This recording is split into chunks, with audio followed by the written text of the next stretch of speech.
Hello and welcome to what episode is this? 344 of The Joy of Coding. My name is Mike Conley. It's so good to have you here. Going to be live hacking on some Firefox stuff today.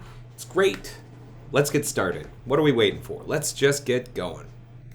Here's my screen. Oh, the resolution is way off. One moment. I plugged into a new monitor today, so let me see if I can get this sorted. 1 second. So while I'm explaining this, let me say, no plan survives breakfast. I think I know what's going to go on today. I have a plan, generally speaking. However, hang on, how do I do this while maintaining? Okay, log aspect ratio. Okay, but things might go wrong as I work on the stream. Things might not go exactly according to plan, but that's okay. We'll deal with it as it comes. This is, like I say, something called software development in the raw, where, you get to see me doing my work and dealing with problems as they appear. And that means stuff might go wrong during the stream, like the screen resolution might be incorrect, and we're just going to figure it out. Yeah, so it's episode 344, October 25th, 2023.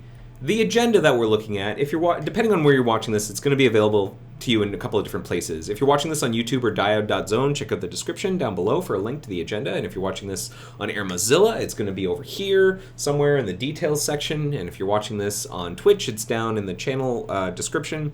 And as I update the agenda, you'll see this little synchronized thing spin, boop, and then if you reload the agenda, it should be up to date. And you'll be able to click on the links and stuff.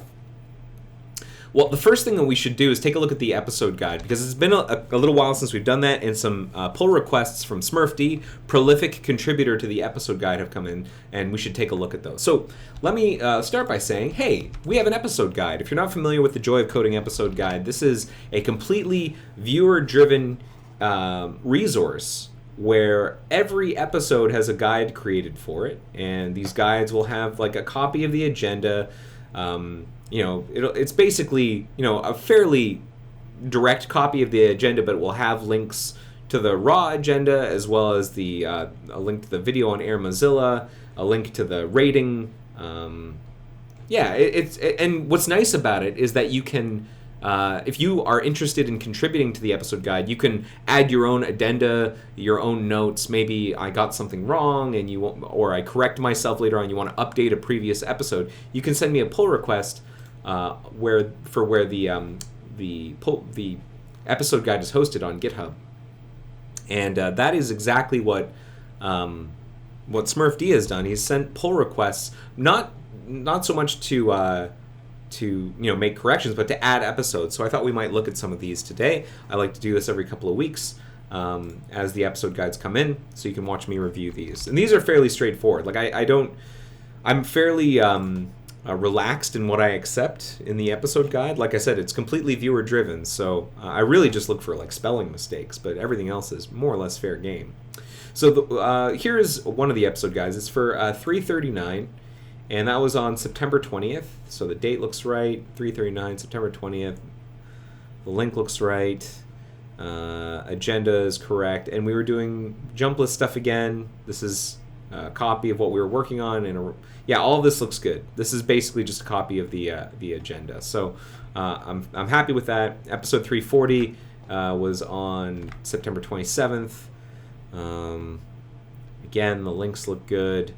I mainly look at the links because I'm pretty sure this is the part that is done manually by SmurfD. I talked a little bit about the release of Firefox 118 with translations. I talked about Firefox 119, which came out yesterday. If you're not running nightly, I suspect a lot of you watching the stream are running nightly, but if you're running release, Firefox 119 came out yesterday, and we are slowly rolling out a bunch of improvements to Firefox View, but there are a bunch of other things that happened in 119 which you should check out. Let's actually take a look at the release notes just to see what came out just now. I run nightly, so a lot of this stuff is like weeks in the past for me, but like Firefox View got updated, and we're slowly rolling that stuff out. You can edit PDFs by adding images and alt text. I don't know why this image isn't actually appearing. That seems like a bug. I might want to... these screenshots are I don't know what's going on here. Why are these? This is just like the alt text. The image itself is not appearing. Couldn't load it. I'm gonna have to reach out to some websites people, or maybe I'm blocking the images for some reason. I'm curious what's going on here.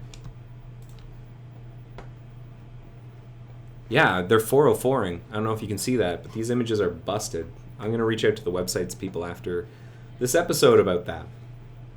But yeah, there's the ability to migrate some of your data from Chrome. In particular, some extensions will now migrate.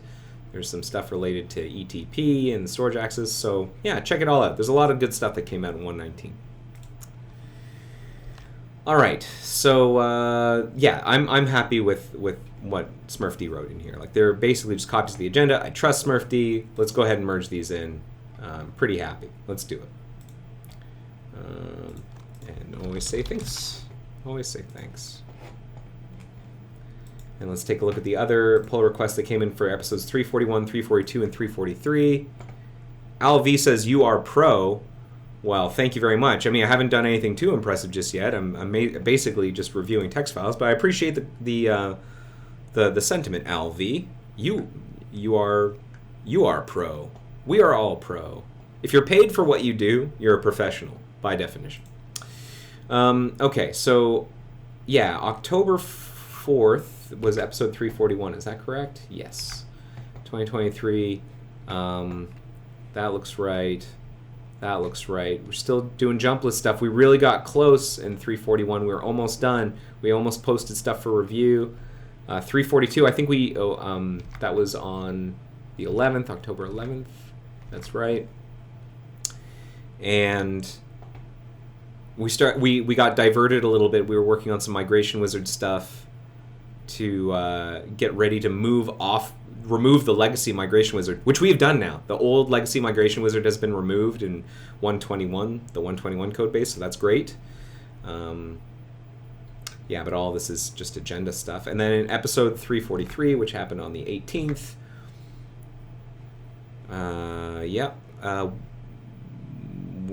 I gave an update on that. I talked about ESMification and the jump list stuff. We're finishing off the job of getting our stuff posted for review, and then we posted it for review. So happy with that. Let's merge all that stuff in. Once again, thank you, SmurfD. Again, I'm not reviewing all the text because I trust SmurfD, and I figure that most of these are just copies of the agenda. Alv asks, "You are pro. What are you making?" Well, right now we were just merging stuff into the episode guide for this series, but now what I'm going to do is we're going to now get down to business. We're going to get down to work. So I want to give an update on the jump list stuff that we've been working on for the past year. So we can start by copying all of this stuff in. This is the sort of the to-do list we've been working off of for a long time. We can move that stuff into here, and there's a little bit of homework to do. So I got some reviews. And guess what, everyone? My reviewers were happy with the patches. The patches we've been writing. Reviewers were happy. Molly and Ben here some weighed in, and I got some review feedback. Acceptance for mostly everything. The C++ was all accepted, but there were some questions about the JavaScript over here, and I wanted to try and answer that on this stream because I don't actually know the answer to this question, and I want to answer it for Molly, my reviewer, and I wanted you to get to watch me do that. So what Molly wrote was, she was looking at the code that we wrote in Windows Jump Lists, and she was looking at this SQL query and went, "Wait, is this the frequents or the recents? Did we leave one of those two things out, or did we combine them?" Now this is, I think, because I'm doing if this show frequent, this must be the frequency check, and I think that's because show recents is disabled by default. I think we determined that, and I actually think that's in the notes. It was somewhere in here. Maybe we can search. Show recent. Is there? No. Recents. No. Episode 256? No, that can't be right. There was there was something we had figured out, that the fact that like the reason that we only do show frequent and not show recent is because show recent has been disabled for like forever. So let's ensure that that's actually the case.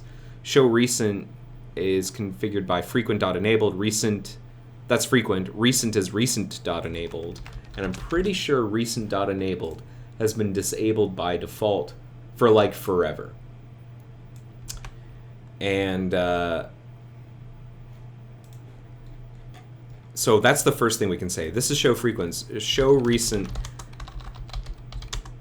seems to have been disabled by default since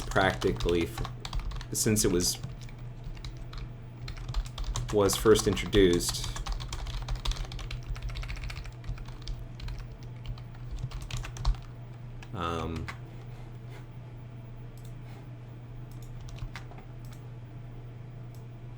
Disabled by default since it was first introduced, and is only enableable via about config. I suspect it's never been supported, and so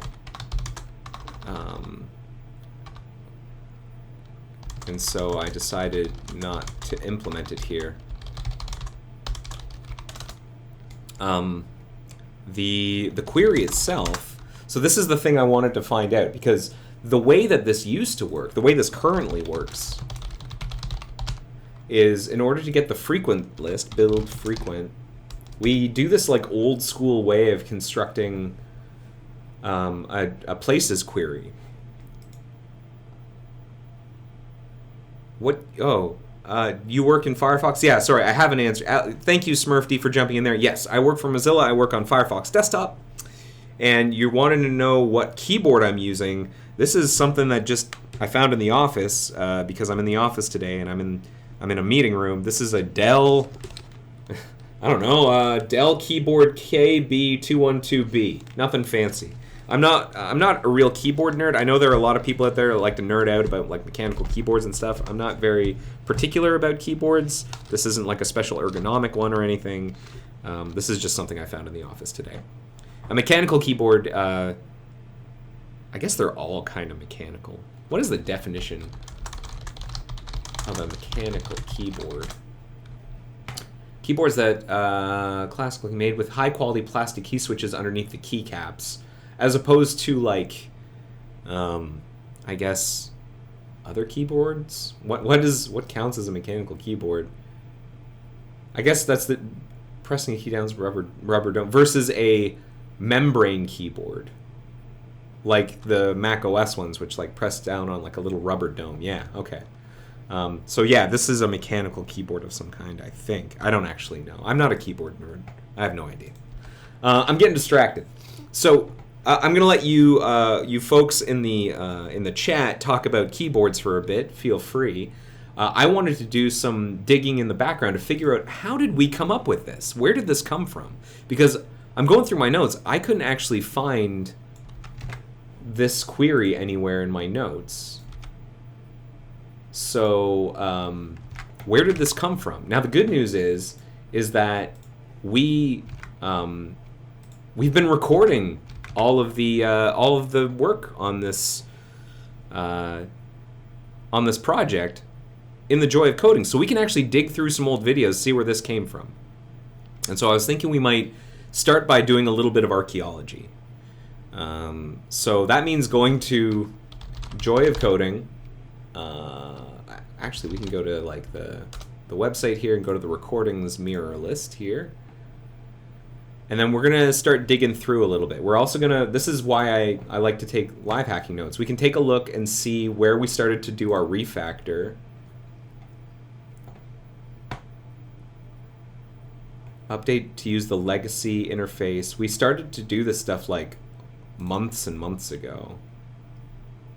Jump list update. Got some feedback. So back in episode 323, 322, migration wizard stuff, race bug and pin to toolbar in episode 320. I want to like find all the places where we're doing jump list stuff. Okay, yeah, this is back when I was like, yeah, recent is disabled by default. So this is back when I was doing like the first iteration of it, whenever before we completely rebuilt it from scratch. And I think this is where the information on where that query came from is going to be. So let's find out. Episode 319. That's way back here. Let's. I've got 2 copies of that in here for some reason. Let's also do a little more. Let's open up a bunch of episodes, and we're gonna just start leafing through. I'm gonna silence these videos. I'm not gonna like play the audio just yet. I'm just gonna like leaf through, do some scrubbing. I think there's a way I can do like pull up for precise scrubbing. That's what I want to do. I want to like. Oh, that's not exactly what I wanted. I want to see my editor, and I want to see what parts of the code I'm touching.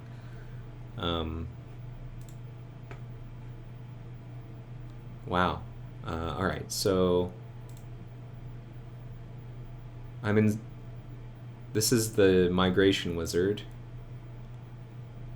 Migration wizard. Jump list builder. Okay, so I had gotten to jump list builder here, and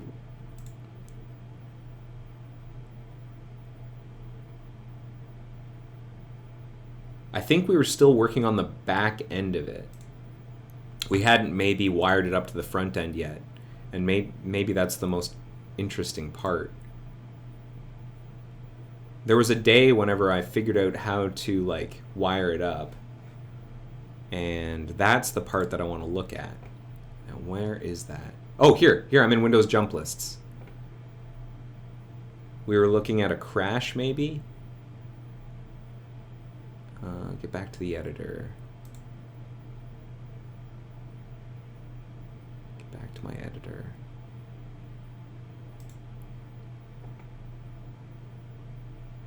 Clear history. Populate jump list. It looks like I'd already built out the Windows jump list changes, so it might actually be before this video. So before episode 319, what was happening before that? Make our approach preferable. What happened in Spanish? No. Episode 317, what happened? 317, 316. So I'm going to guess it's between episodes 316 and 317. Let's take a look at those.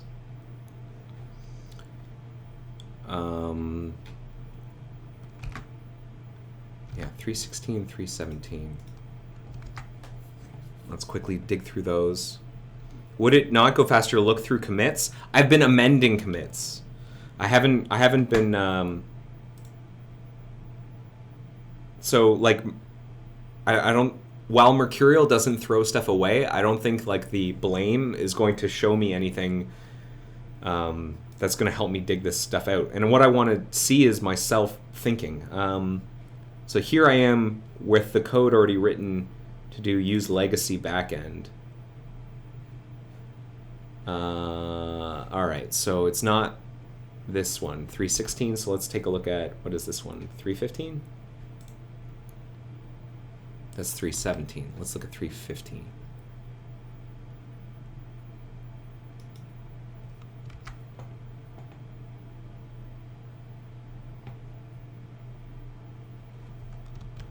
And just in case, 314.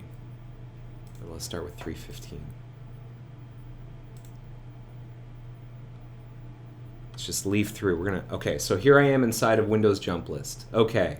This is maybe where it was happening. All right, maybe let's turn on some audio.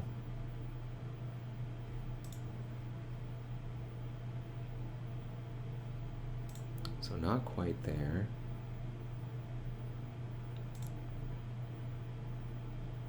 Because this was 8 months ago, so I need to like dig this stuff out of my memory. Where did I work? Build frequent. Here we go. And let's speed this up.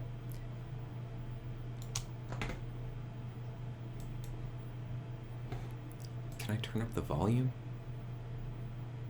Oh, are you hearing any of this? I don't think my audio has been being output. I apologize. I don't know if you heard any of the intro music. I apologize for that. But here we go. Here's the audio. Back in the day, right? I have a broken version of my own personal build. There's no sound. People can't hear me. Oh.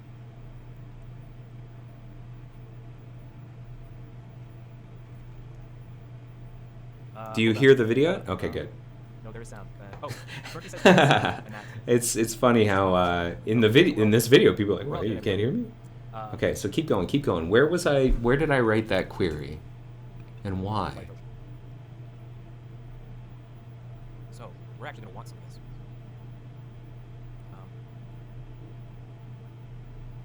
Let's see. Okay. Move forward. So I originally started by using the same mechanism. I moved that in, and at some point I decided to switch to using a places query. Maybe look into this, but I just want to check again. No. What was I doing? Recent, enable, false, let's go back in time. I realized that recent has always been disabled. False, and we never added it. We never enabled it. Yeah, we never enabled it. Looks like we do.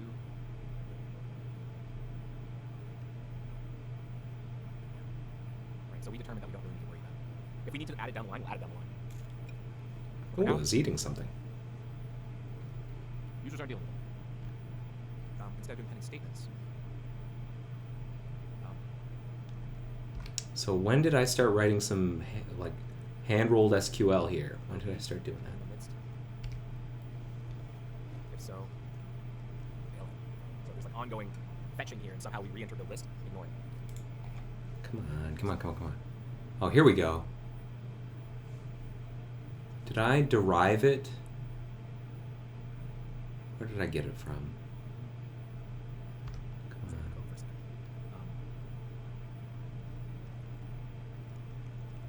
Where did I get it from? Fetch many. That's what I want to see. Fetch many. Fetch many? Right? It's like, what is the actual query here? Query is get new query. Options. As results is like so. Did I backwards rederive the SQL? Does anyone remember? Anyone who watched this thing 8 months ago remember? Fetch many. GUIDs, which is not the case. I need to.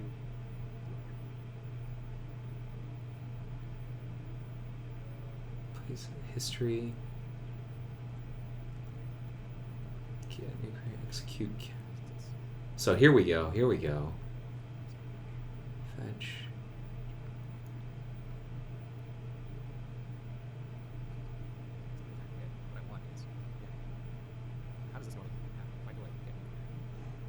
What's the state of the art? New query options. Basic execute legacy query. If there's a legacy query, there's got to be a more advanced one. Execute query. Basic query. Okay, what is the replacement? Yeah, so I didn't want to use the old way because we're supposed to not use it anymore if it's legacy. Is this what we're supposed to use? So use execute query instead. I guess not actually, because that looks synchronous. You don't want to use synchronous queries like that. So what did we figure out? Sorry if this is a little bit boring. This is the archaeology part. We're trying to figure out. We're digging into the past here to figure this stuff out.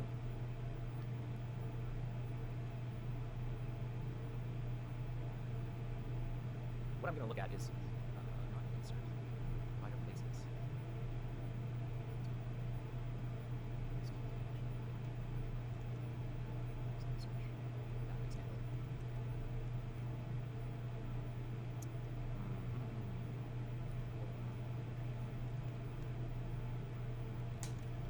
DB that I want is promise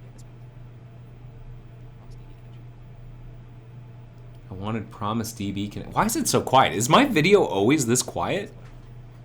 Like, am I like constantly super quiet for people? Because like I'm barely hearing myself. Oh, okay. It's old school, and I don't mean to harp on the old school, but So I decided to use something else. What did I use? I pasted this in, execute. No, that's exactly what I had before. basically this. And then I did that. Get a places DB connection. And then I asked it to do cache, and then... Come on. Alright, when did I write SQL?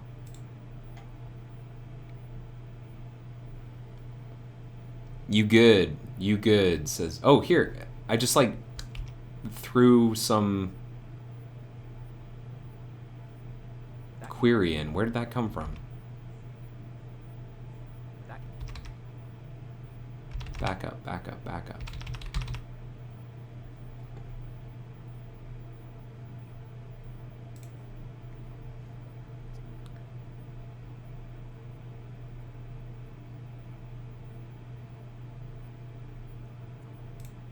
Select Okay, how am I figuring out how to do this? Where did I read it?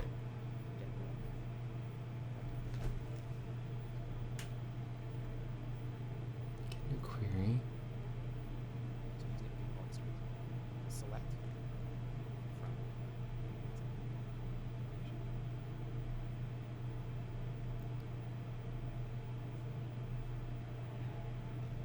That's like a learning thing.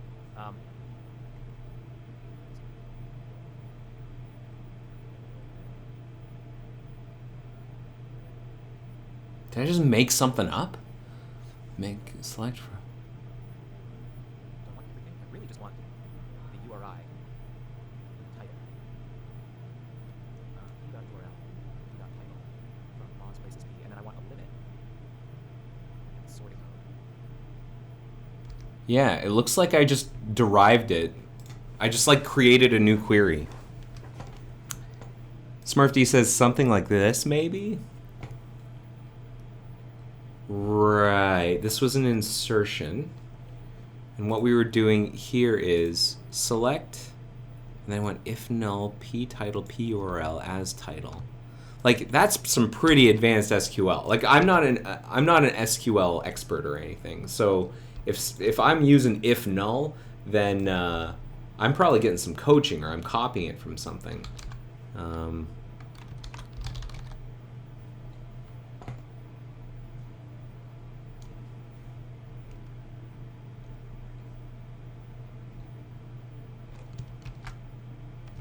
But yeah, maybe I just backwards did this. If null, select the URL and the title, and if there's no title, then the URL as title from Moz Places, order by, last visit date, description limit. I mean that is the query. Did we leave one of those two things out or combine them? So the query, the old way of doing this was to. This is kind of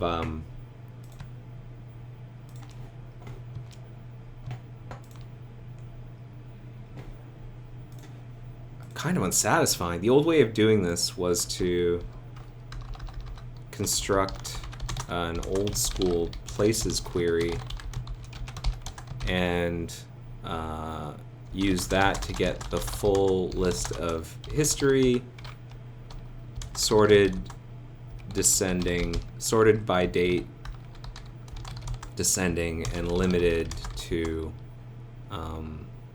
max item count. Limited the max item count. Going through my, I'm gonna say my notes, even though it was a video. Going through my notes, it looks like I have decided not to use the same old mechanism, old and deprecated callback mechanism, but to use the opportunity to use the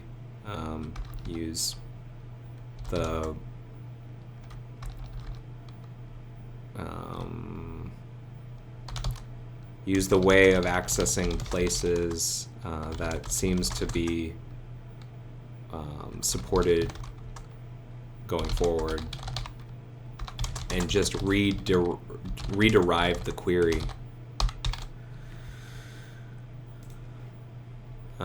So let's see what Molly thinks of that answer. Sorry that took so long. That was not a super satisfying answer, but basically I rederived it, I think. It doesn't look like I copied and pasted it from anywhere or anything.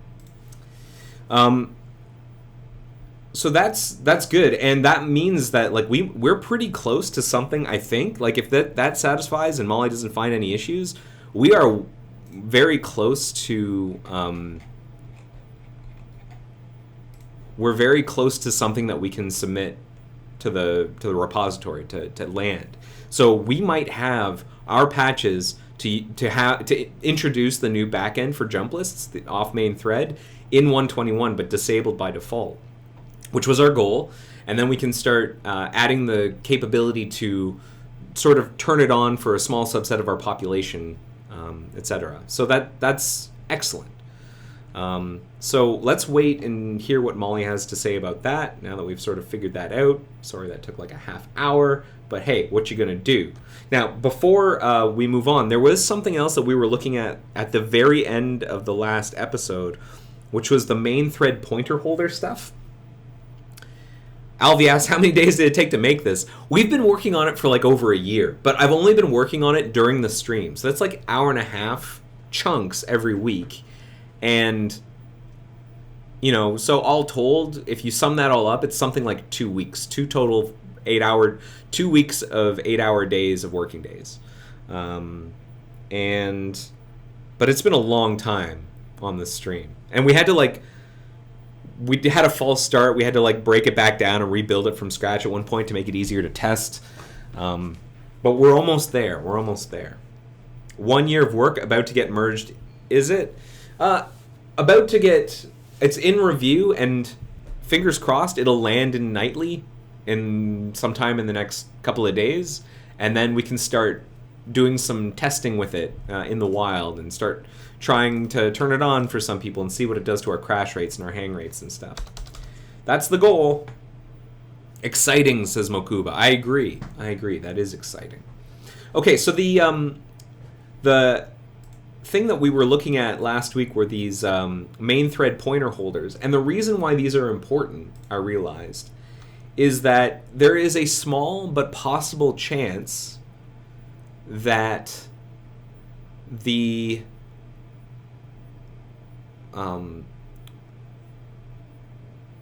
is this possible? That the jump list builder... No, that the promise will go away before it can resolve.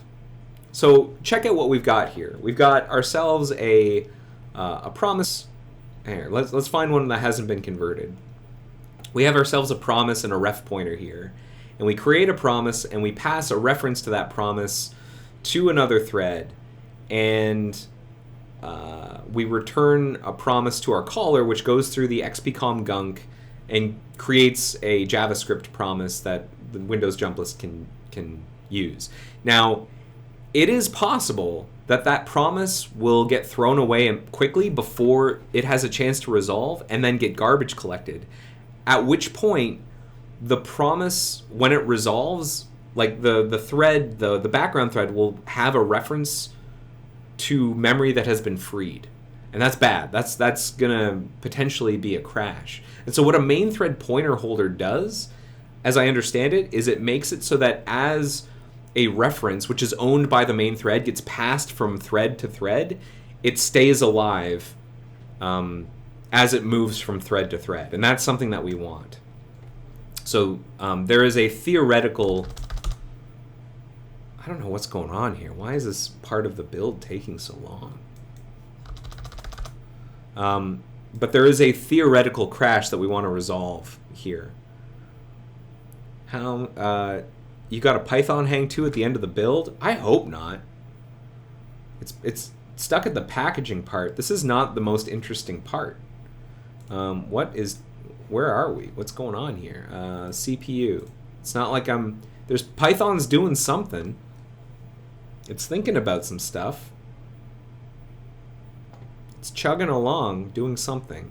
Let's give it a few more minutes before we kill it. But in the meantime, we can take a look at the change that I made to introduce the pointer holder and apply it to some other places. So it's really a matter... Oh, good. It finally completed. Thank goodness. So it's a matter of changing the signature of our off main thread function, which, you know, it's not too bad, and some movements, and using the promise holder rather than the promise directly. And then it's also a matter of updating the header for that new signature, and then updating the part that dispatches the work. So we can do that for the few places where we are passing promises back to the parent. And those places we can kind of enumerate. We just did... Which is the one that we just did here? That was is available, and there are a few more. What are they? Is available was the first one. What's the next one that returns a promise? There's check for removals, there's populate jump list, and there's clear jump list. So let's do check for removals next. So jump list builder, check for removals. So the way we do this is we're gonna do this part. This seems like a nice optimization.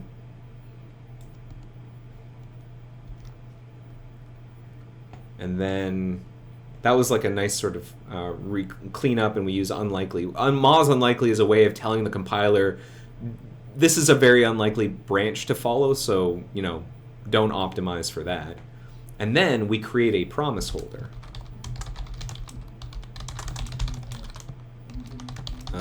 We can actually copy this. And then we'll name it. We'll say jump list builder check for removals. Whoops.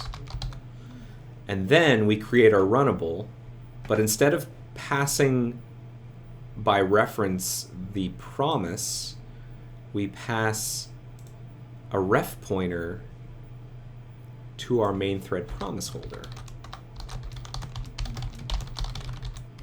Or a pointer holder, rather.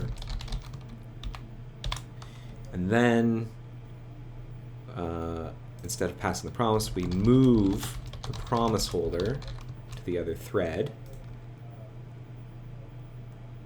And then in the check for removals, we need to change the signature so that instead of it being a ref pointer promise, it's a ref pointer promise, a ref pointer NS main thread pointer holder holding a promise. Very abstract, but it becomes the promise holder, and then we need to just sort of change some of our assumptions here. So where do we use promise? Here we move it back. We're going to say promise holder. We're going to move it back to the main thread, standard move a promise holder.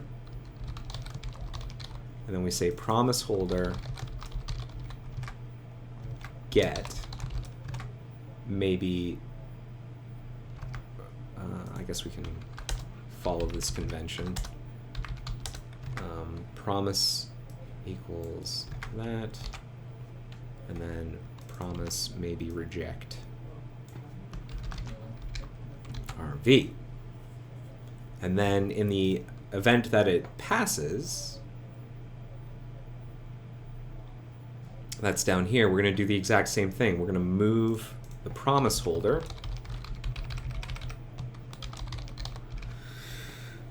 and then we get at the promise and we maybe resolve it.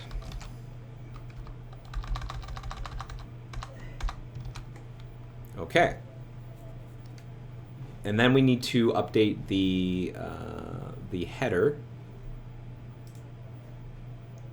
So same with do check for removals. It's the exact same signature. In fact, while we're here, let's update the other ones as well. So that's do populate jump list. is going to get updated as well, and do clear jump list is going to get updated. I'm just going to do all of these all at once. Okay, next. So that was check for removals. Let's now do the big one. That's populate jump list.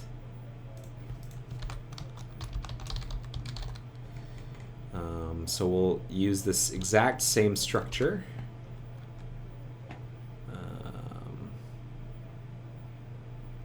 Although it looks like we do a bunch of conversion first, and only after that do we construct our... I want to move these desks to the background to the right column.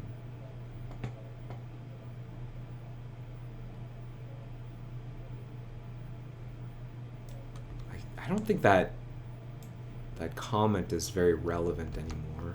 So we can do that, and we'll say populate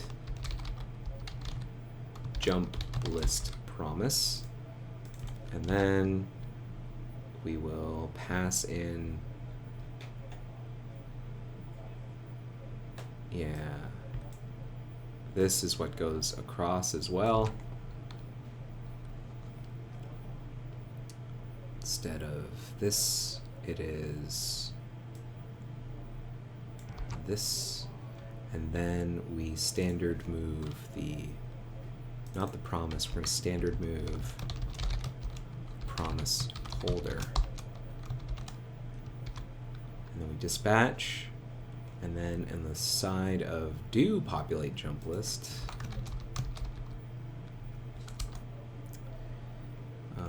similar to do check for removals, we're going to update the header, or update the signature here, the function signature.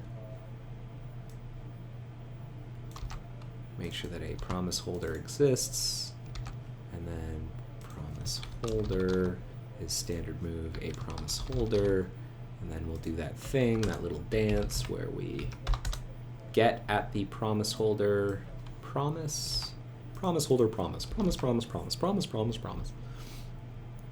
And then when we resolve, which is down here, long after that, then here we go, promise holder, standard move a promise holder, and then we do that. Maybe we resolve with undefined. Great.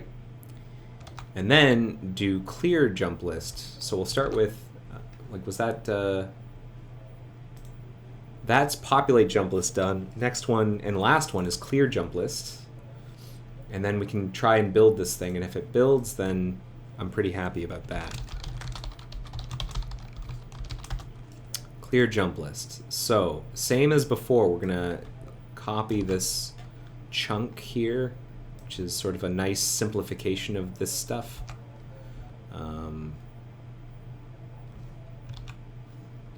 Yeah. And then we create our promise holder. And then we change the signature of our runnable method.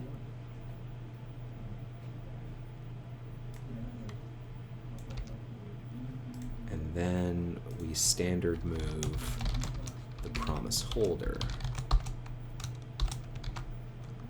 Okay, and then do clear jump list. Okay, scroll. This is the thing. Do clear jump list. So this is what we want, and then we do that, and then this stuff we need to standard promise holder, standard move a promise holder. And the good news is we wrote tests for all of this, so we can have some confidence that we're not breaking the world.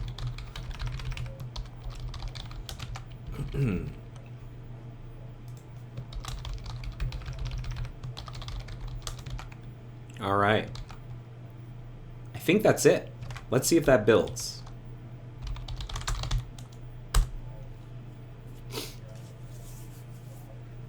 And if it does, we can run the tests.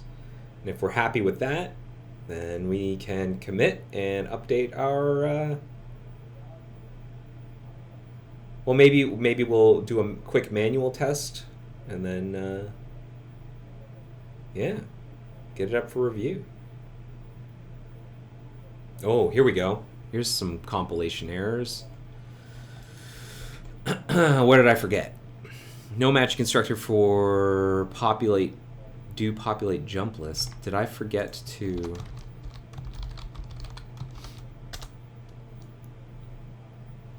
Did I forget to update that one in here? Do populate jump list.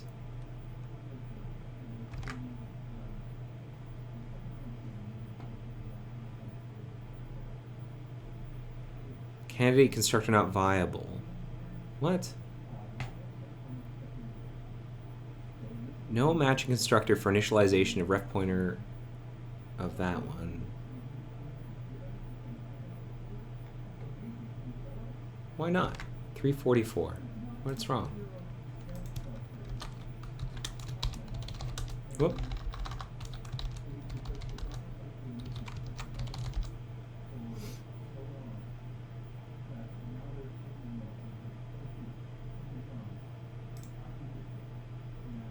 This was fine with cleared, or with check for removals. Did I get something wrong here? As main thread pointer. So it's jumpless short constriction string, jumpless ref pointer, DOM promise.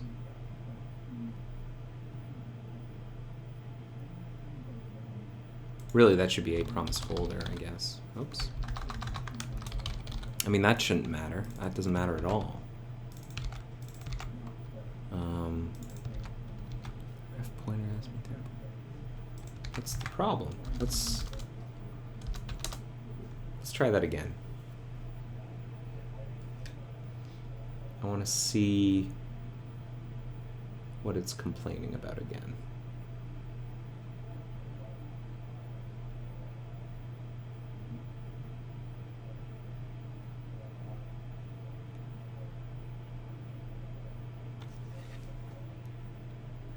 Okay, so there might be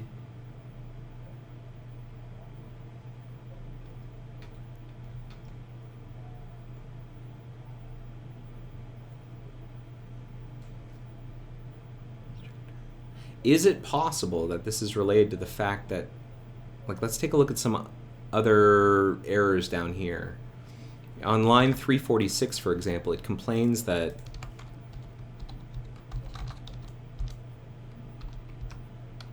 oh, did I get the... No, that's the right number of parentheses. Did I forget to put a...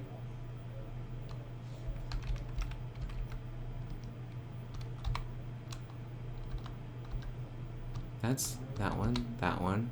I think I forgot one of these. That's what happened. How many are there supposed to be? 3. 1, 2, 3. I think that's what happened, is I maybe forgot one of these braces. So it was very confused. Let's try again. Let's check a couple of others just to see if I've got any of the same issue somewhere else. Should be 3. 1, 2, 3. Nope. 1, 2. 1, 2. It's whenever I create the runnable. 1, 2, 3. 1, 2, 3. 1, 2, 3. Now it's a different error. That's good. That's good. These are more tractable. So this is less cryptic. Use of undeclared identifier, a promise. So I forgot to update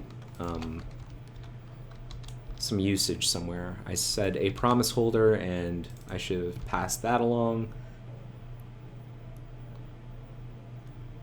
Yeah.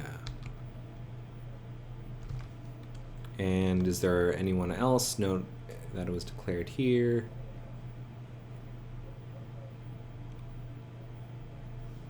Use of undeclared identifier, a promise on line 471. So I did it again.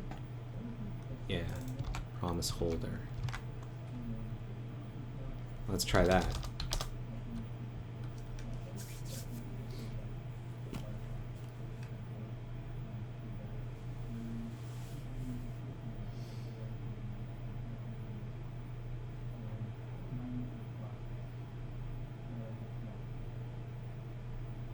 Fingers crossed.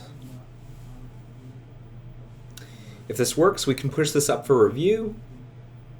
And yeah, we can wait for feedback. But it seems like most of the patches are approved. I might want to talk to Molly a little bit about these main thread pointer holder things, just to make sure she's aware of them. But other than that, I think we're in pretty decent shape. It looks like we're linking now. That's a good sign.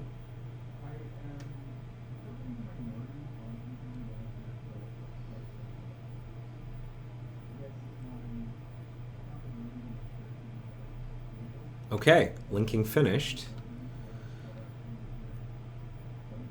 Okay, so let's run our g-tests. Mock g-test jump list builder dot star.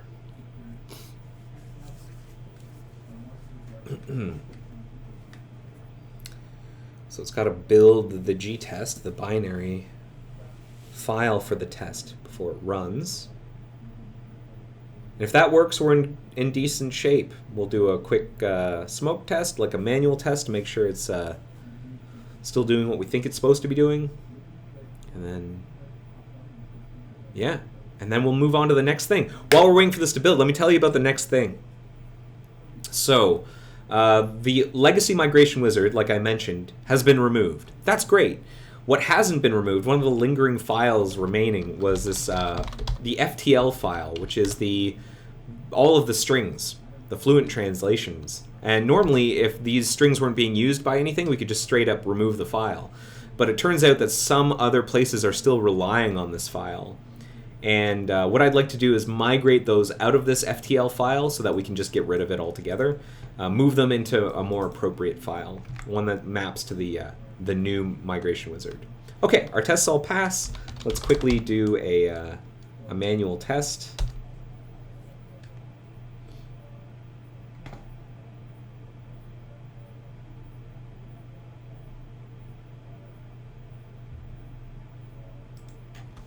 Okay.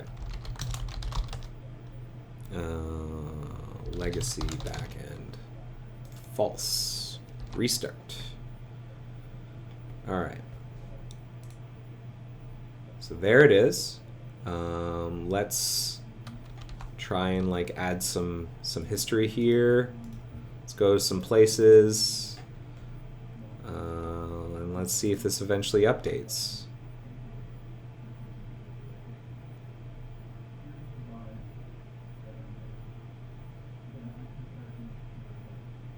It says frequent though. What does frequent mean? We were building frequently visited. And what was frequent doing? Pending statements, list type frequent equals get history results, get sort by visit count. By visit count. Is that something I'm not doing here? I just realized that the original query also sorted by visit count and not by most recent visit, which is what recent used to do. Whoops, let me fix that.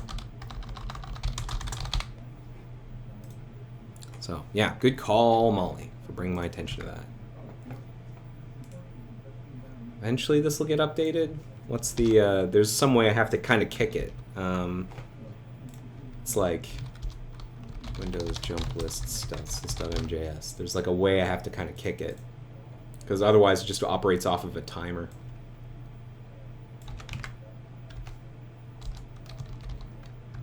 Win taskbar jump list.update. And this error unexpected. Uh-oh. Uh-oh, that is a problem. So now it's broken. What's the problem?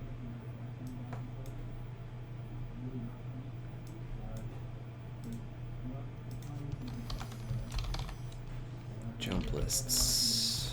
Build list.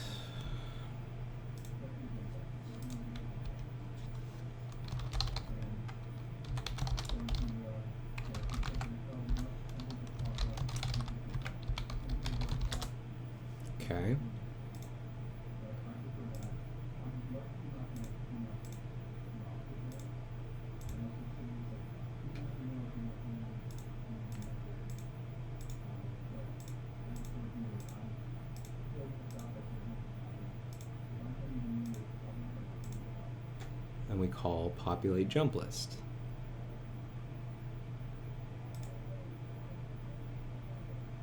And did we have any exceptions? No.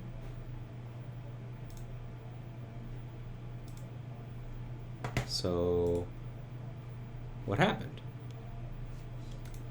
What were the things that we passed to it? Let's take a look. Let's go back down to populate jump list here. What were the custom title, frequent, custom descriptions? So there should be 7 things, and the first one should be like one of these meal kit things. And it says NS error unexpected. Oh, so there is something broken. That's very interesting. Very interesting. What's broken?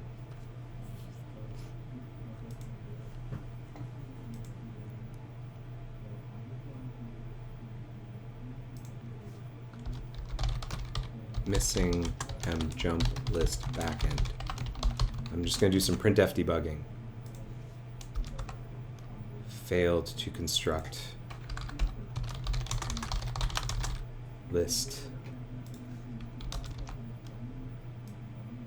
There are URIs to remove.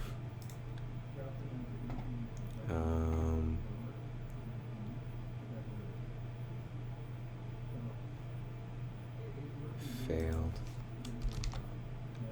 Uh-oh. At 1.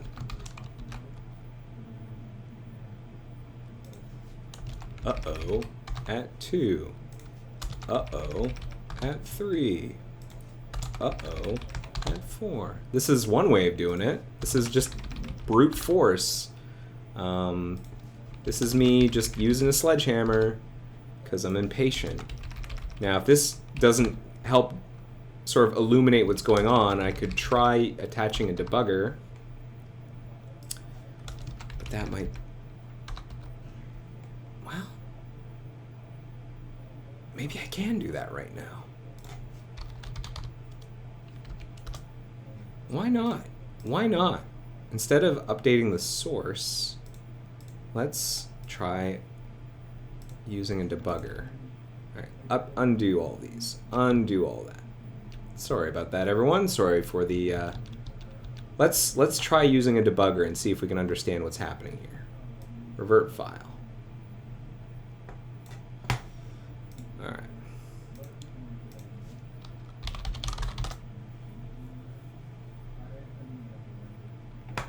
Okay. Services, app, info, process ID, 2156. Let's attach to 2156.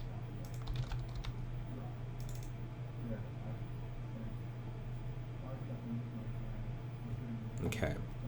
And then we're going to set a breakpoint.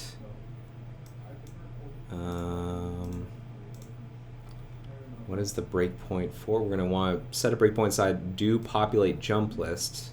And we need the fully qualified name here. It's like Mozilla widget jump list builder. There we go. Cool. All right. And then do that. And then, nope, not that part. There. Okay, so let's see if we can figure out where we're failing out. Do we have a jump list backend? Yes. We're going to begin the list. Did that fail? No. Do we have task descriptions? Oh. Now we're back in here again. Did I...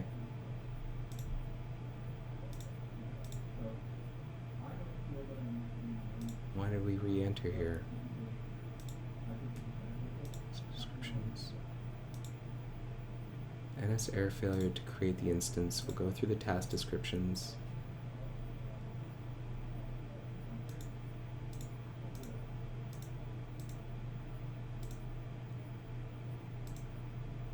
Add object.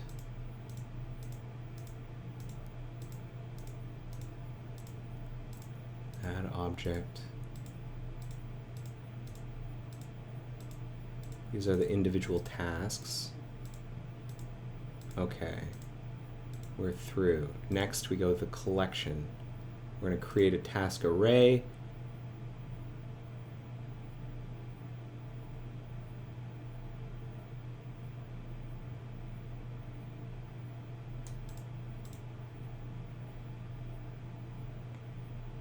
Okay, so we've added now the tasks. Great. Next we go to custom descriptions. If you're wondering why I'm jumping around, it's because I think it's because this is an optimized build. Commit. And we try and create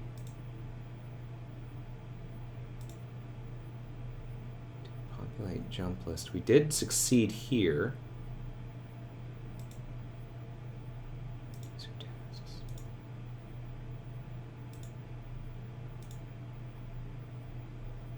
Huh. I don't know what happened just now. We were jumping around a lot because of the, you know, how the code is organized. I think what I want to do is break here next time. So let's do that again. Continue. Oh, okay, we're here now.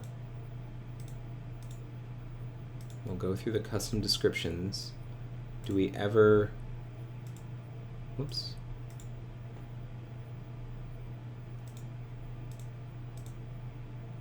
We'll append the category. Did we fail to append the category? No.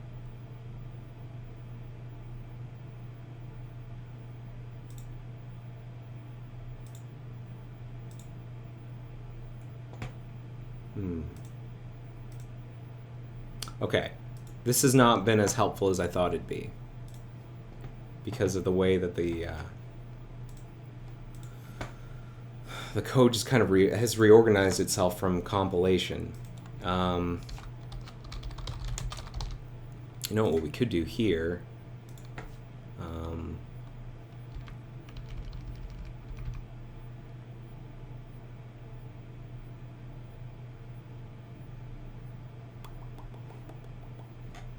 I think to simplify things, it's 2:05 right now. What do I want to do? I'm going to disable the PB builder, the separate builder, because I think that's where the second one is coming from.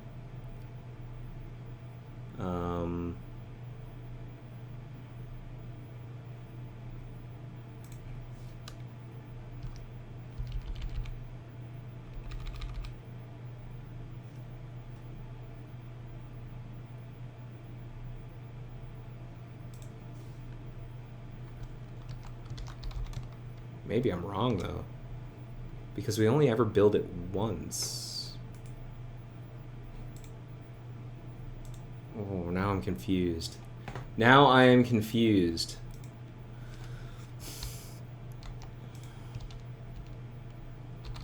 All right.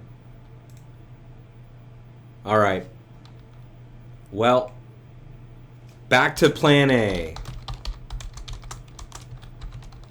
Back to plan A, gang. It's printf time. You know it. You know it, Smurf D.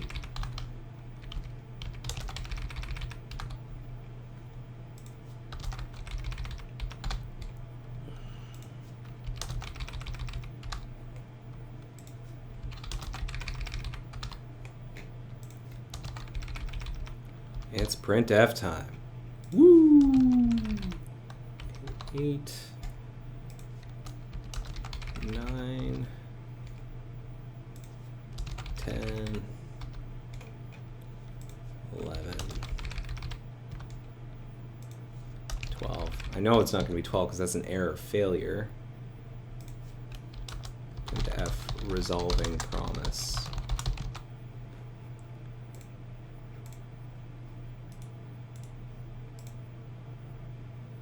Okay.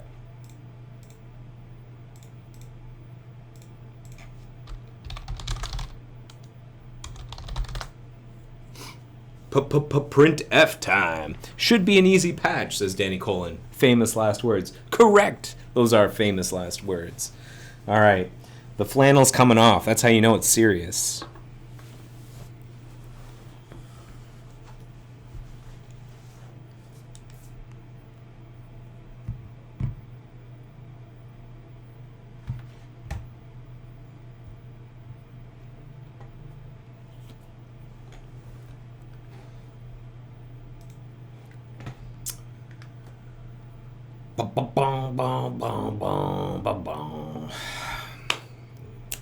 Nothing is ever simple, gang. Well, sometimes some things are simple.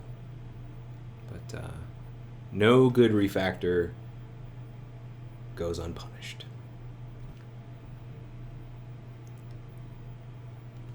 I mean, the fact that our tests all passed is also kind of disturbing. It means that there's a test case that we probably haven't run or haven't designed that we need to account for.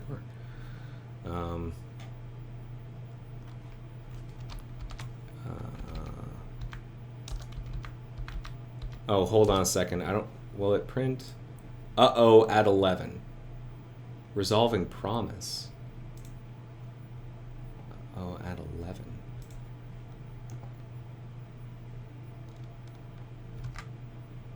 So it resolved the promise for one of them. But it looks like we re-entered ourselves somehow. We ran this twice. One got resolved and one didn't. What?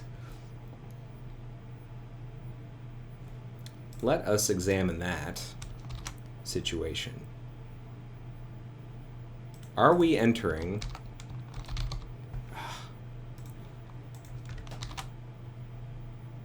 Are we entering populate jump list more than once?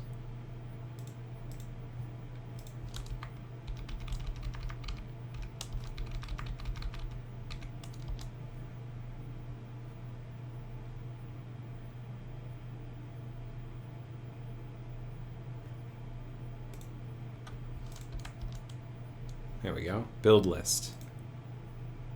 No, it runs once. So what the heck? Is this running somehow more than once? 1. 1. And yet, when we look at the log, now it's just saying, uh-oh. Now it's just failing out here when we try and commit the list. And it's NS error failuring, which is different than what we were doing before. Are there removals? Check for like, this is the sort of thing that occurs if we have removals.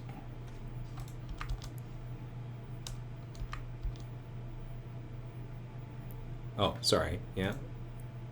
Removed URLs, check for removals. Do we have any removals? No. So then what's your problem?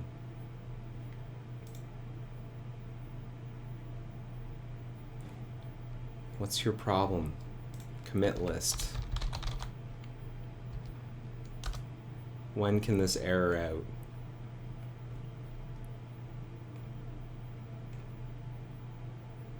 Complete ready for display. As long as no call to append category in the session failed for attempting to include a removed item, calling commit list causes the stored list of removed items to be cleared and a new list of removed items to begin. Yeah, there are no removals. What's your problem?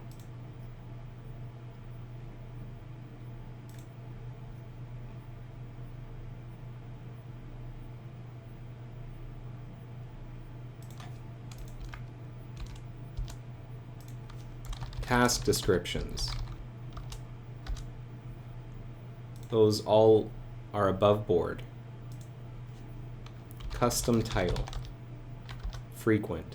Custom descriptions. Are any of these weird looking?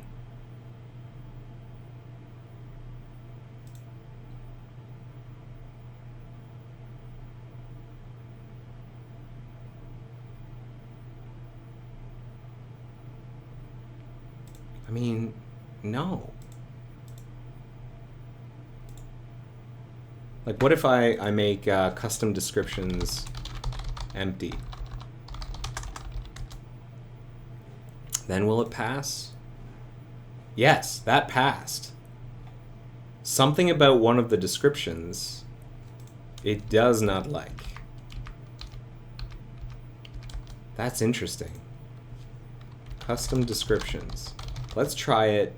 Let's pop an item off that list. let's, or,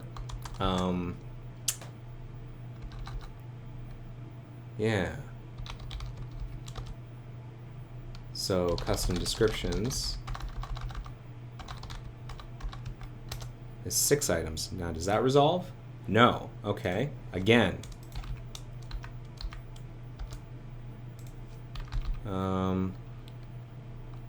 How do I get a section of a pop?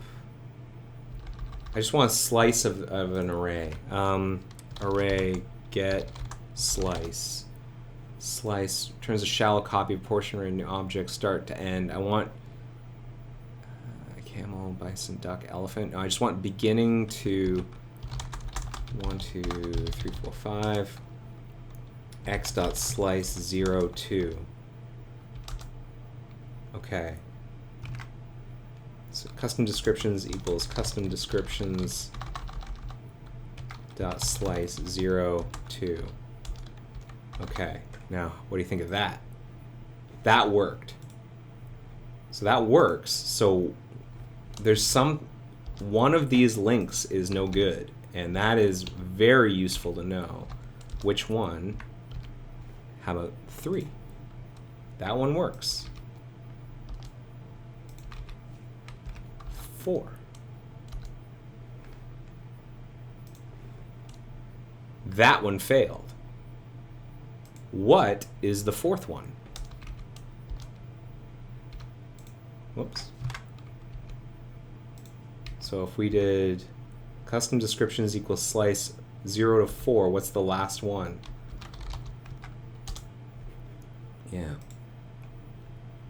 It's this online shopping tools thing. Arguments. Description.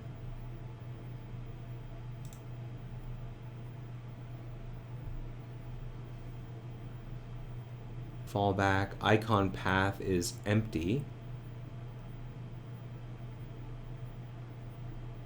The fallback icon index is 1. So what if we just put this one in? Custom descriptions equals custom descriptions 4. Oh, whoops. No good. No good. I did not do that right. Okay, let's try that again. That one works. It's custom descriptions 4. Is that the one that? Online shopping tools.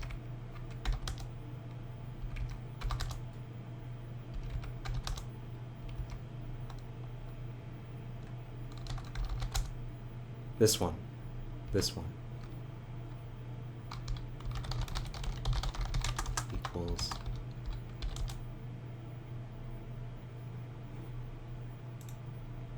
Okay. Will this fail? Yes. It doesn't like that one for some reason. Why?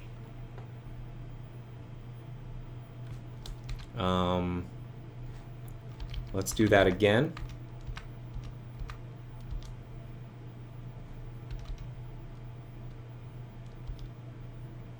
Let's attach our debugger again.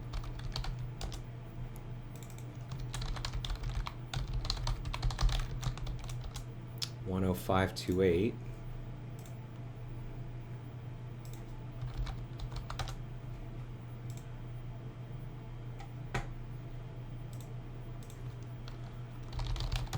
Widget, jump list builder, view populate jump list.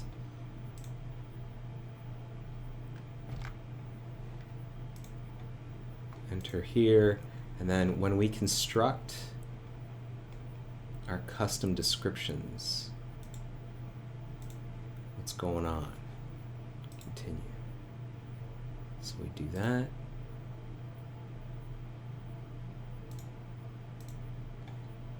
So we have one custom description. We're going to try and construct a shell link from it. Let's look at doing that.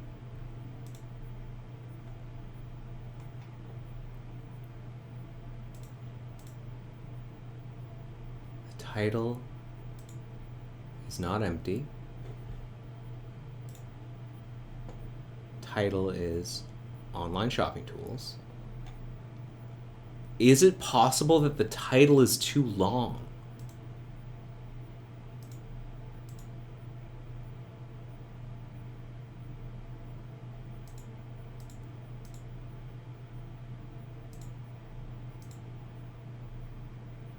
Set path.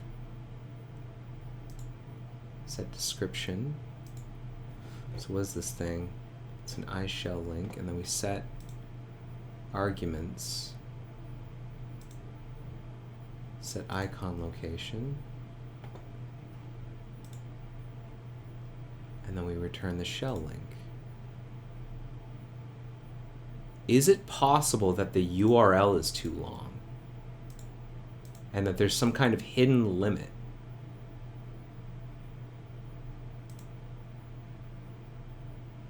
Wait, did we hit an error there? No. We're just now doing like the kind of awkward jumping around. Yeah, continue.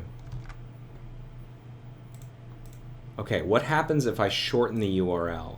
That's my next theory, is that the URL is too long and there's some kind of hidden, or I failed to account for it, for that condition, that the URL needs to be of a certain size. Oh, sorry, continue. Okay.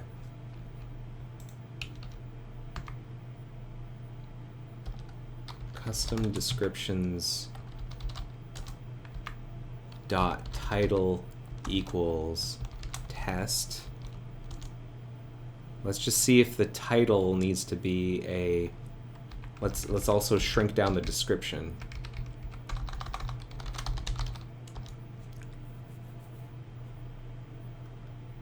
And let's see what happens.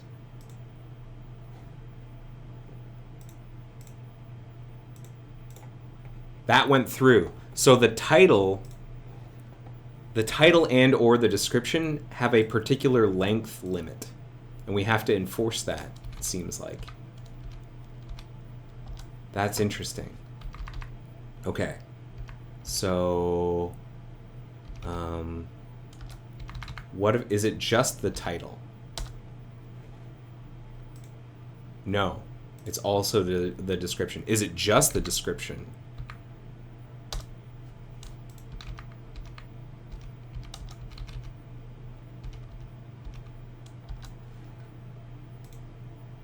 Yes, it's just the description. It's just the description. That is so interesting. So what was this thing? It's like build, get shell link from description. The description property is here. Where? Here. Set description. What is the length limit on one of these things? A PSL is a iShell link.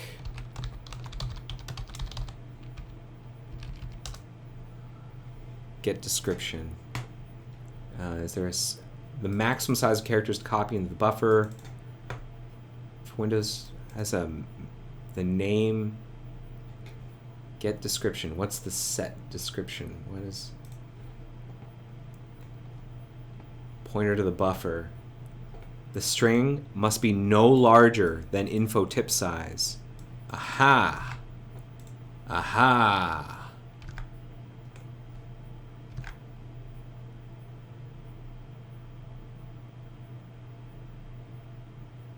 That's interesting.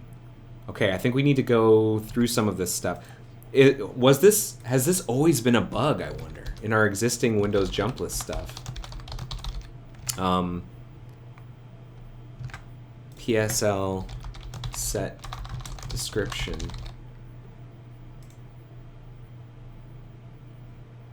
App description.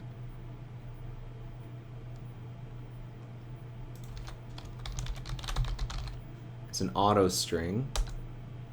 get detailed description.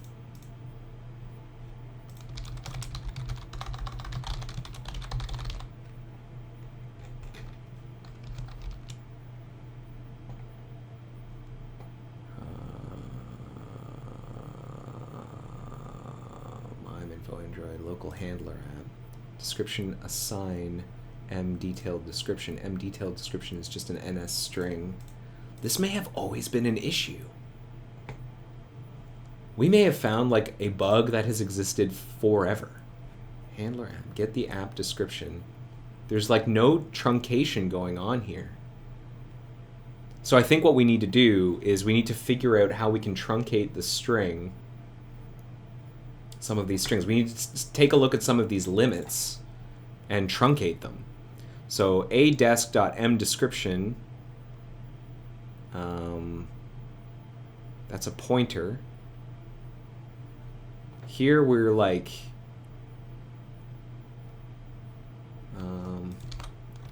tooltip, or path, size. What was the exact info tip size? I seem to recall us doing something with info tip size. No? Okay, what about win max path?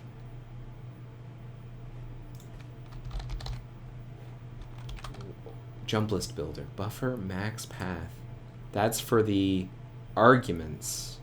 And did we do that in here as well? For removing the icon cache and for getting the icon location. But really what we want to do is make sure that we truncate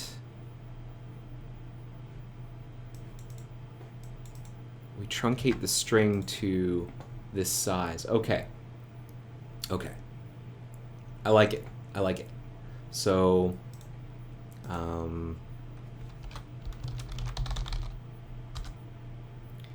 how do we truncate this? adesk.mDescription is going to be an NS string. Can I like string guide? Is there a way I can like truncate shortens the strength to a given length. Do not call set capacity. Undo the benefits include truncate to a particular length. Can I do that? Can I go like dot get dot truncate? No.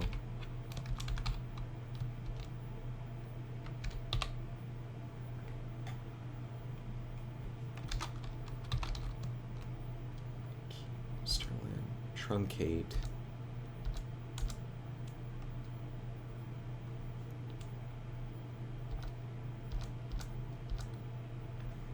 So a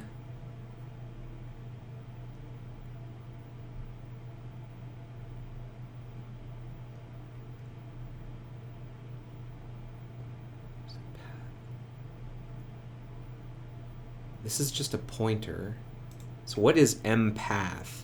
I'm pretty sure I remember from other places where we've used these binding structures before that, yeah, mpath is just an NS string.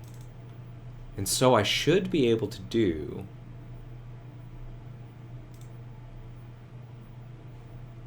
description. Truncate shortens the strength to the given length. So that modifies the string. Description.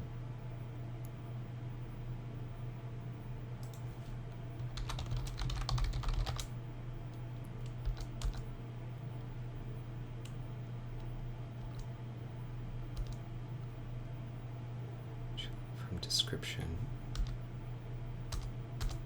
So it's going to happen in here. Okay.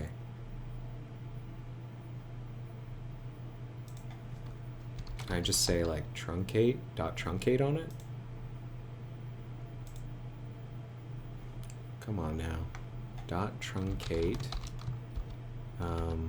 Info tip size? Is that the one we want to use? For description. Set description. Info tip size. Does that even compile? Alright, so we're going to close this. We're going to shut all this down. I'm so glad we stumbled on this.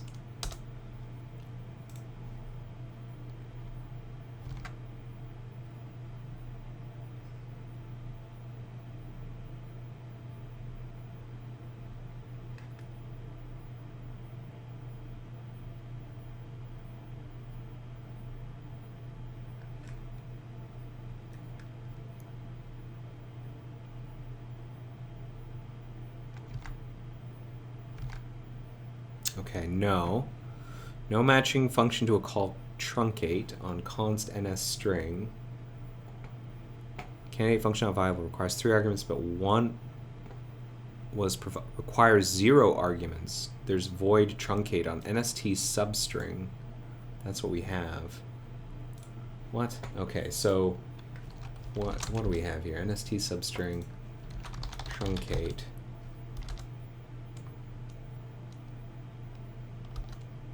What is set length? Changes the logical length, potentially allocating different when making a string short. This method never reports allocation failure.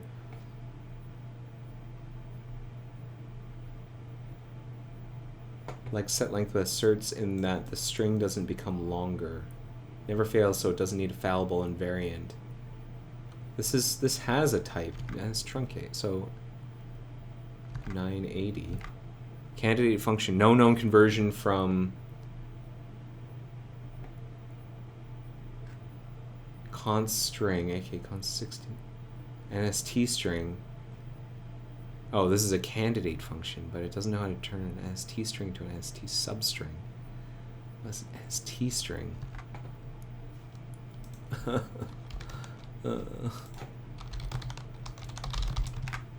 nst string char 16t.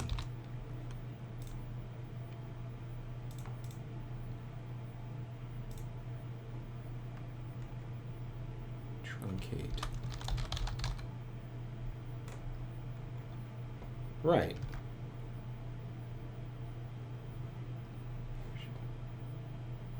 Object argument.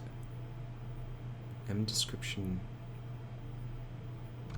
Do people ever do like truncate? It's not. No, it's a pointer. For object argument, truncate. No known conversion. So does truncate just not work? Oh, because it's a const. Oh, that's why. I can't change it.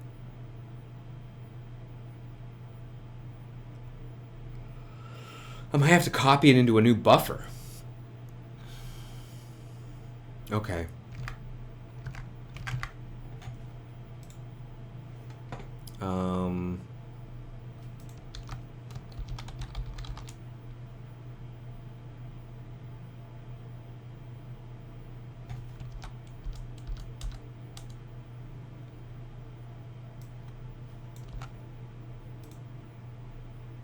Okay.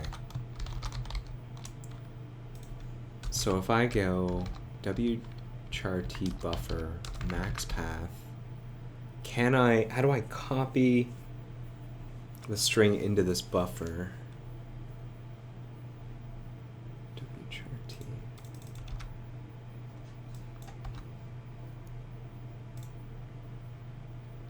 Jump list item.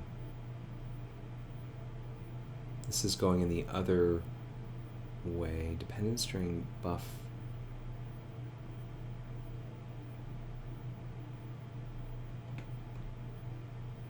Jump list shortcut for given shell line create. This is the other way around. Shell link buffer. I need to write to a buffer.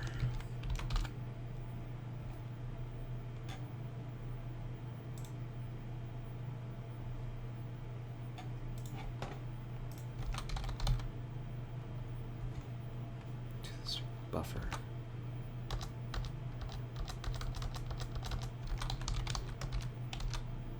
How do I write to a buffer?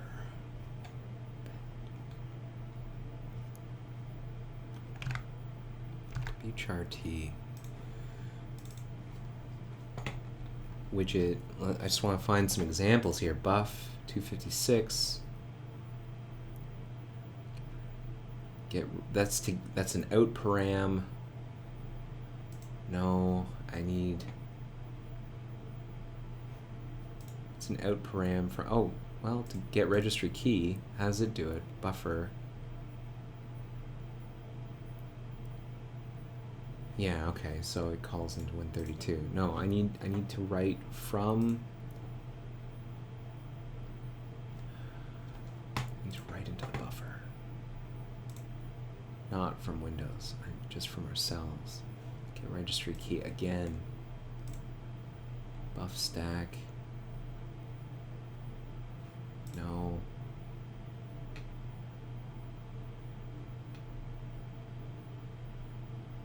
Buffer. Okay. Encode wide to UTF-8 to buffer.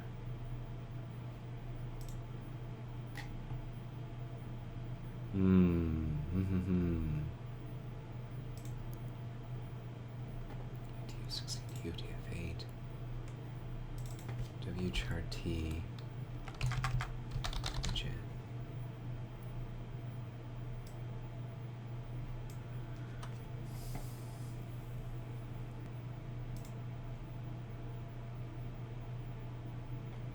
NS, is this what I want? NS dependent. Append UTF-16 to UTF-8. NS dependent string. Is that what I want? NS dependent string. When you have a raw character pointer, you need to convert to an NSA string compatible string. I think that's what I want. Okay. So I want to append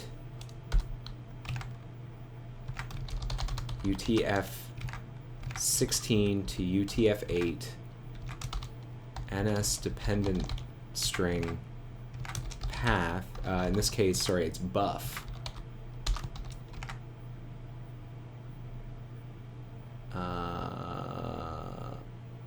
But I also, is there a way I can like control the length? Alloc failed dest length.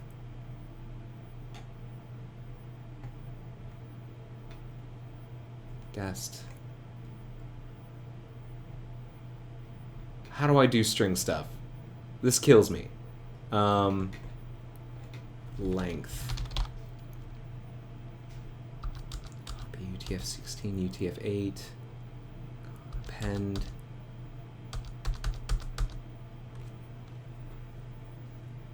If you do get.truncate, the problem is that M description is a constant, so I can't truncate it.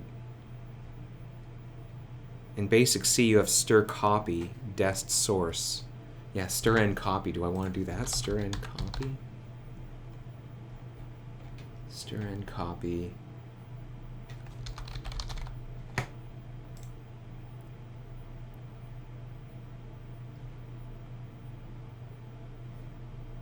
Dest C file name. That's just something we get from the system. Native file name is an auto C string. Copy Unicode to native. What does that do? Thread safe conversion routines that depend on UConv libraries. Input to output. Ways for converting file names. No. No, okay. Stir and copy.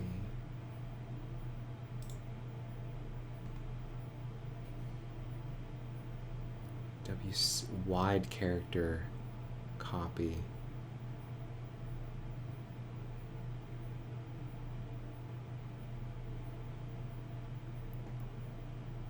Get length.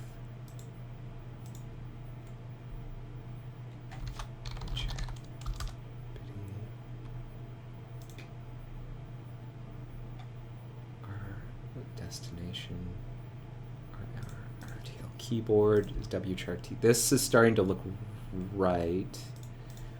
Locale is another wchart. So if I do buff and then I do wc sn copy into buff,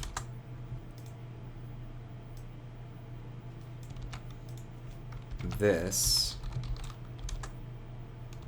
max path, and then set description buff. What do you think of that?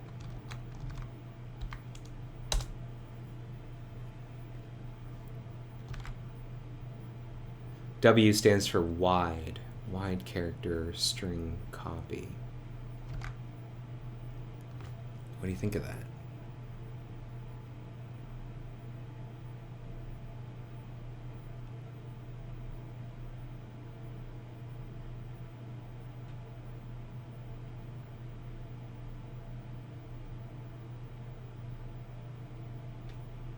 Okay.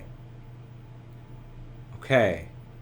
If this fixes it, we're going to need to update the other things that write into the shell link to the other limits. Yeah, this worked. So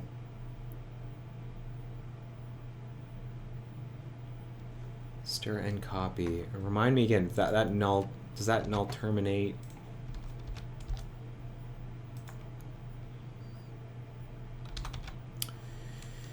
Copies at most amount of characters wide screen, including the terminating null wide character. If counts reached before the entire string, the resulting wide character is not null terminated. If after the copying the terminating null character counts not reached, additional null wide characters are written to dest until the total count characters has been written.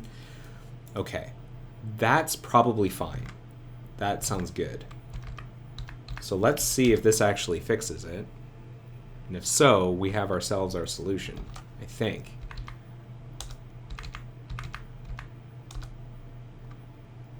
Okay, yeah, that did it.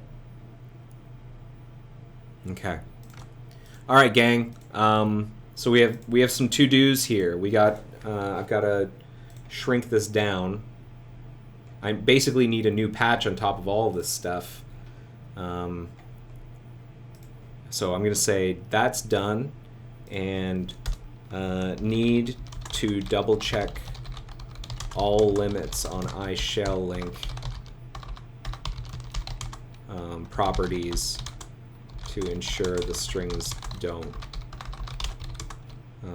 strings aren't too long. We might even need to do some enforcement for the URLs. Like if the URLs are really, really, really long, that's worth knowing. And we might need to. That's a good question. I don't know. Set arguments. Like, is there a limit on how big set arguments can be, for example? Like, set arguments. What's the limit? There is no limitation for a Unicode string, which is what we have here.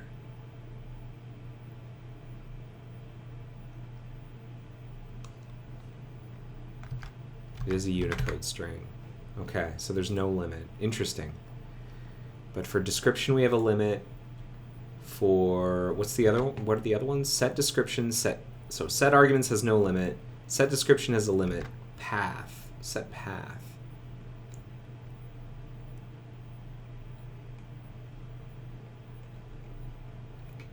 Apparently no limit.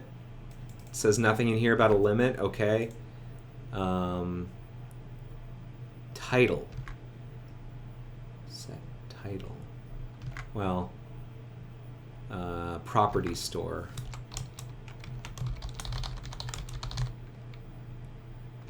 iProperty store p-key title. Prop variant. Oh boy, here I am in the middle of formatting. Property handlers, size limit. Okay. P-key title. Is there a limit on this thing? element size limit. P key title size limit. Ah, here we go. No? No, key name, key value. That's for a registry file.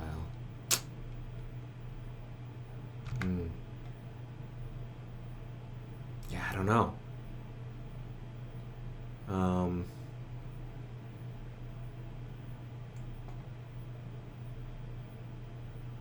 But we definitely have one here for description.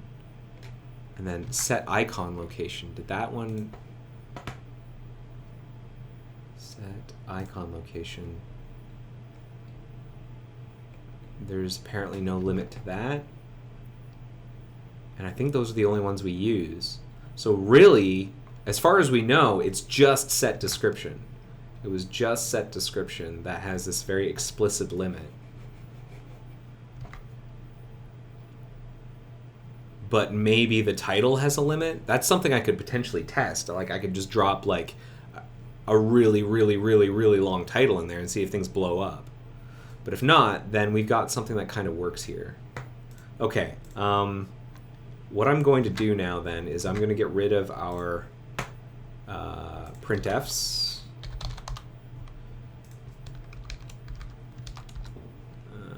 We don't need those anymore. And we need to add some documentation for the thing we just wrote. And we might want to add a test as well. Make sure it gets truncated.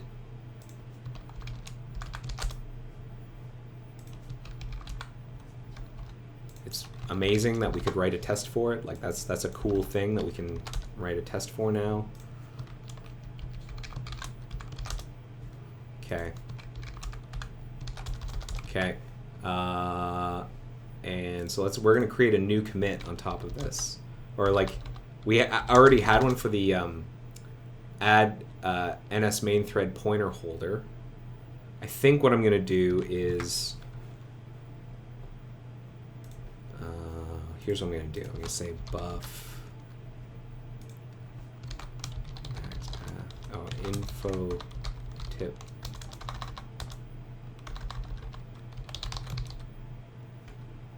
Was it max path for description?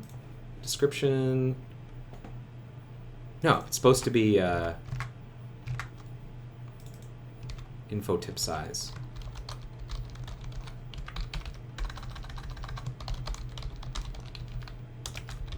According to the documentation at 1, the maximum description length is info tip size.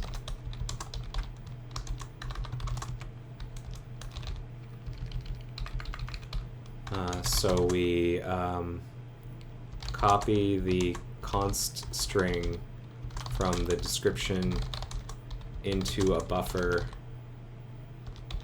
of that size, of that maximum size. Okay. Build. What time is it? 2:47. Okay. Let's stop it there. Wow, that was a rabbit hole. Did not expect to be doing that today. We ran into a interesting bug that was eventually going to bite us, I think. But I suspect, and you know, jump lists are this kind of ignored part of our code base for the most part, except for myself and Ben Hearsome and Molly a couple times in the past. I think this has been a bug that has existed for a long time. That like for sufficiently like a page without a title, sufficiently long description, we would just silently error out. I think that's what's been happening, and this is going to fix that in our new backend, which is pretty exciting. But I'm going to call it here. So hang on, need to double check limits. Yeah, I did that. I added documentation. Write a test for a long description. Manually test a long title and URL. I think we already read that the URL can be of arbitrary length, but long title.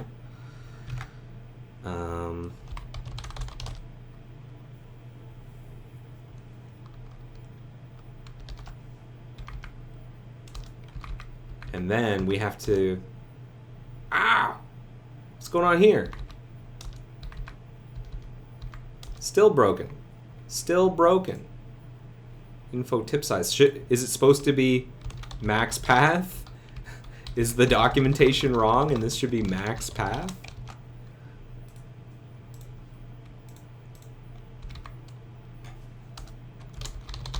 That would be hilarious. If it's supposed to be, if the documentation is wrong. Did I misinterpret? For 2000 or later, the string specified must be no larger than info tip size. For systems prior to Windows 2000, the size of the string is limited by max path.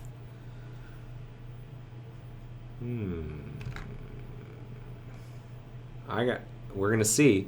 I'm gonna do this one last manual test, and then I'm really shutting her down. But the other thing I need to do is to update the frequency SQL query to actually check number of visits.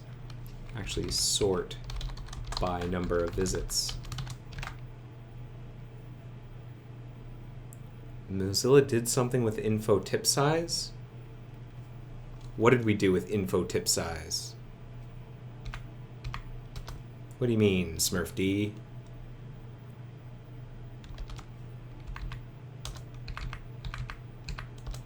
Yeah, that works. Max path. There you go.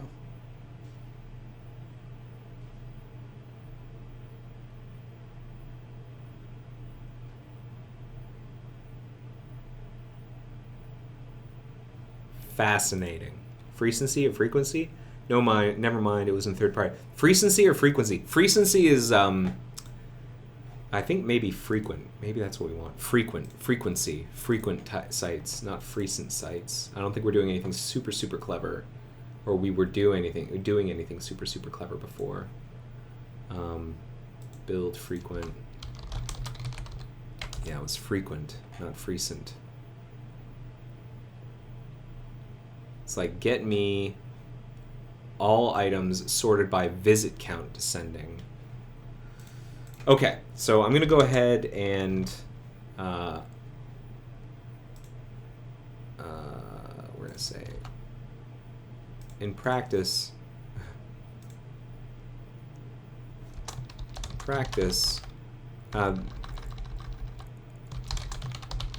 this still seems to however, testing reveals that info tip size is still sometimes too large. Max path seems to work instead. Okay. So let's commit a couple of things. We're going to commit the changes to everything except the can I do like commit, amend, interactive? Can I do that?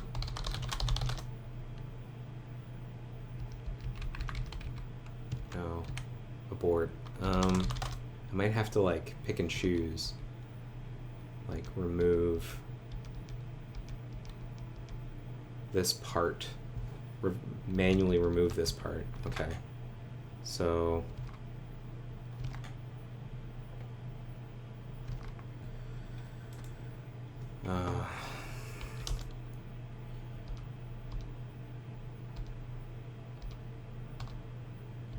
sorry, what was it? Buffer, buff, where I keep losing track of it. Here we go. So we're going to put this back.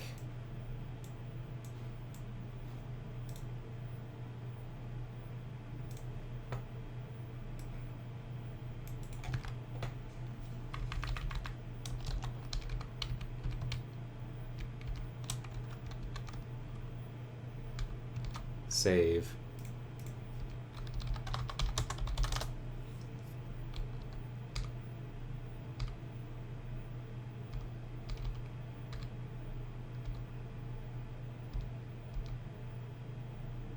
And then there was an extra new line there that we'll get rid of. Okay, so this I can amend the topmost patch, which is to add the NS main thread pointer. And then we'll put our last thing back.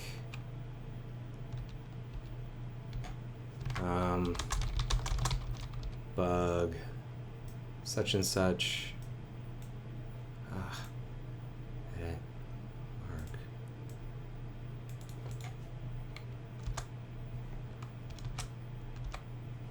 Seriously? Okay. Every now and then, Windows will like reset my terminal settings and it kills me. Limit the I shall link W description to max path. Okay, there we go. Let's call it there. Whoo! Hey, thanks so much for watching episode whatever this was of The Joy of Coding. It was episode 344. That was really interesting. I did not expect to dive into that shell link stuff, but hey, that's what happens. Let me know what you thought of the episode. There's a link here at in the agenda to rate the episode. I read everything that comes in. I'm going to put a link to that into the chat, so you can give me a sense of what you like to see, what's missing, what do you want me to do. If you have questions, I can try and answer them on the stream. I love hearing from you, so go ahead and send me some stuff. And thanks again for watching. Have yourselves a great week.